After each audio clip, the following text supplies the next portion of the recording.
I hear you loud and clear on that point. But now we have real data that Democrats really can't ignore. So, like I always say, what's the plan forward? And I think there should be a really clear plan forward. So, you can naturally show up in some of these spaces like gaming and sports on YouTube.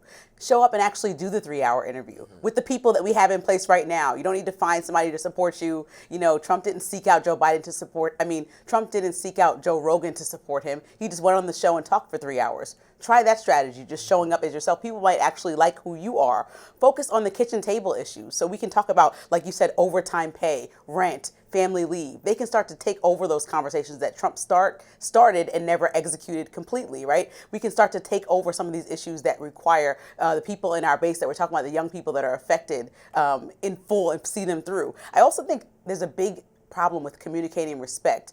A lot of men don't want to be, or people, young people specifically, don't want to be talked down upon, don't want to feel condescended.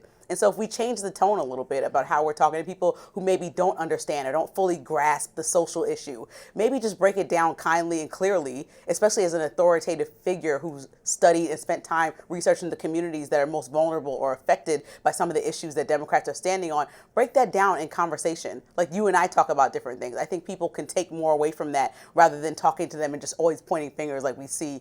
That's where a lot of commentary has gone, just very, disrespectful, no regard for someone who doesn't even understand a different side.